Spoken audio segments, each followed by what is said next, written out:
Good morning from the Chapel of the Ascension, which is a shrine located at Mount of Olives, at the top of Mount of Olives in Jerusalem.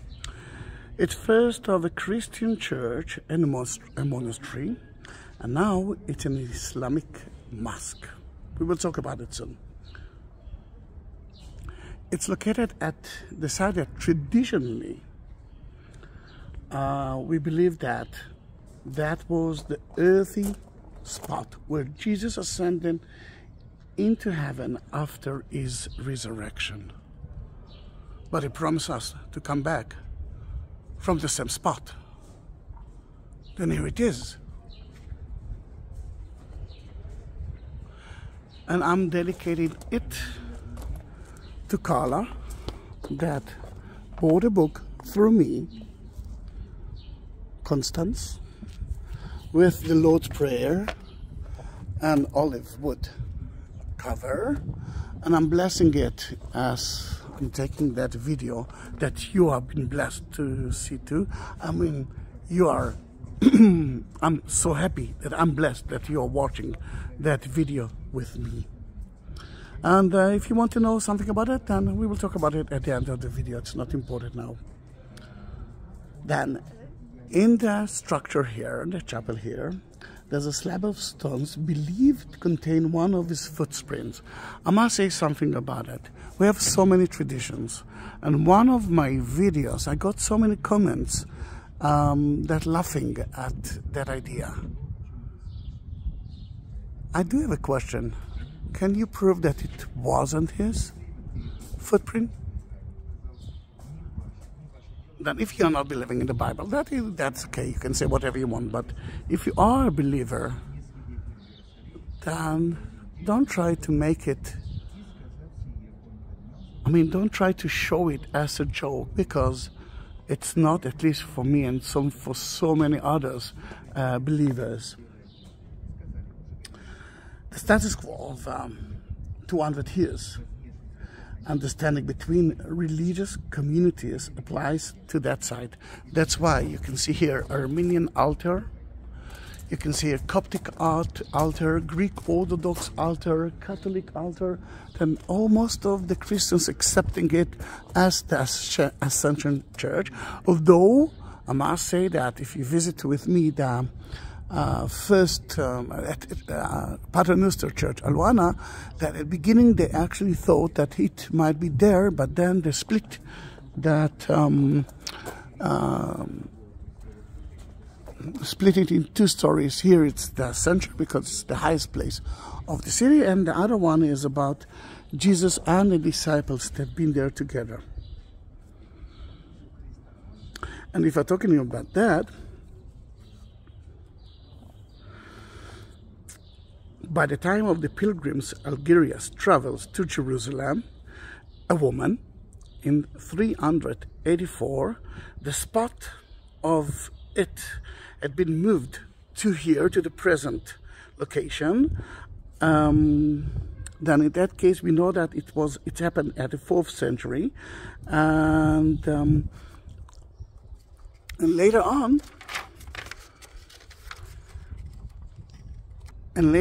at 392, people already used it as the Ascension spot, and that was built by another woman, Pominia.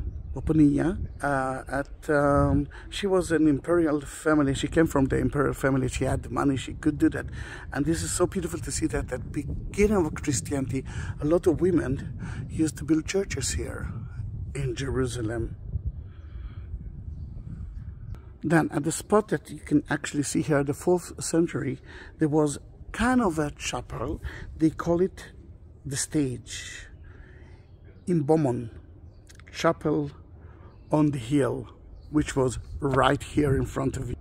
It was a rotunda, open to the sky, surrounded with circular porticos and arches. You can see a little bit from the Byzantine time, some of the remainders, like here and there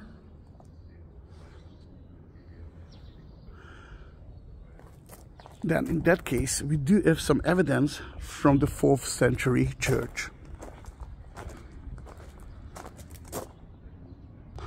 Their church was destroyed 614 by the Persian, by Shah Khosrow II. But at the 7th century, we already know about churches. The Frankish bishop and the pilgrims, Alkuf, that thanks to him we know a lot about Jerusalem at the 7th century, is already relating his pilgrimage to Jerusalem and describe this church as a round building open to the sky with 3 porticos. Enter from the entrance of the south. South, it's that way. That is the south. It describes 8 lamps that through here you could see 24 hours a day the ascension spot from Jerusalem, which is the old city, is at that side, which is amazing. The idea that he will come every moment was so important, and here it is in front of you. He might come now. It's Easter time. We are really waiting for that, isn't it? He is also mentioned the footprint of Christ. Then there, 12th century church, and we're going to enter later on into their chapel, and we will actually see it by ourselves. At the 12th century, the Crusaders built here a beautiful church.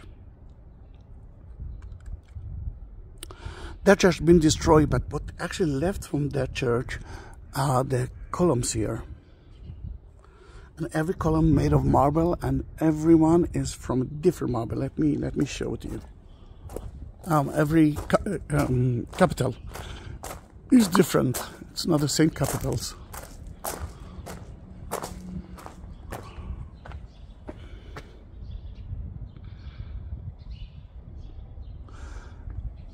That was open. The dome wasn't here. The dome was built later on by the Muslims, and they closed that portico. And you can see even more of it. And every column, every capital is different.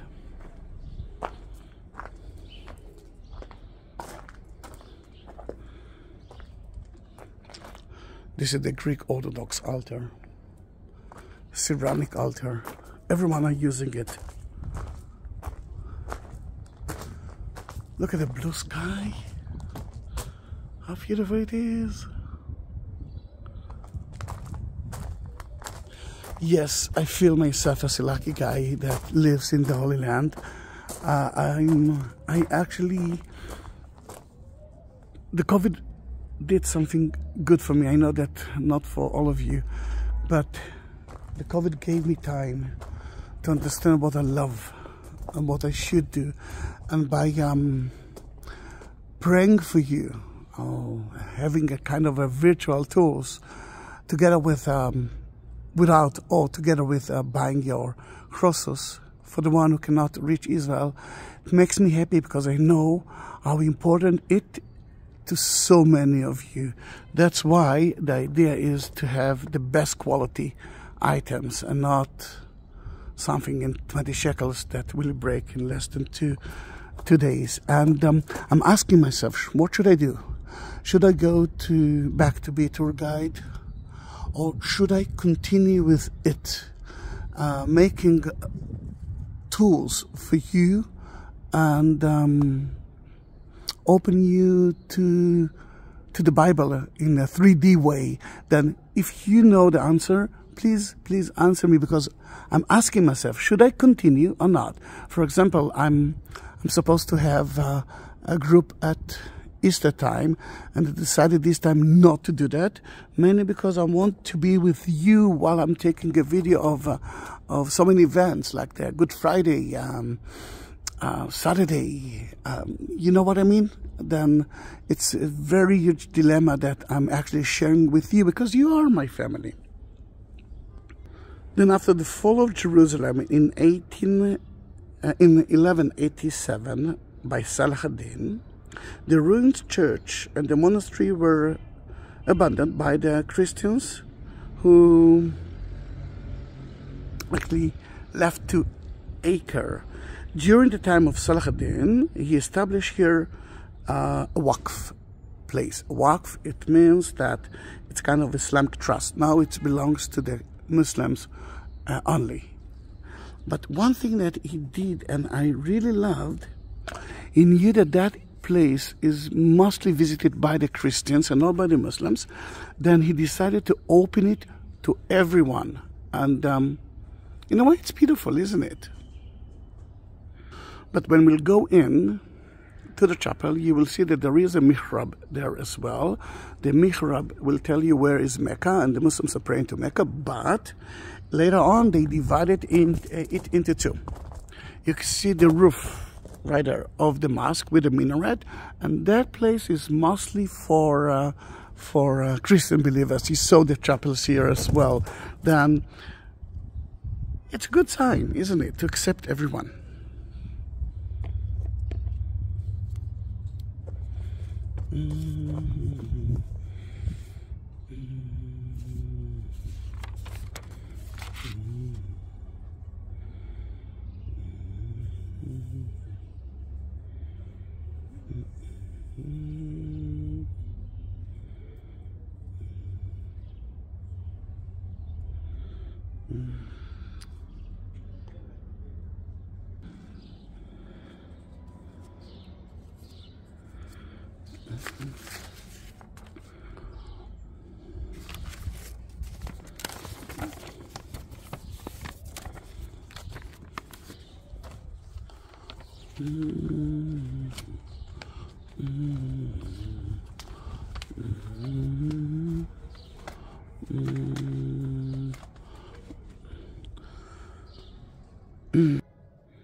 We're already in the chapel.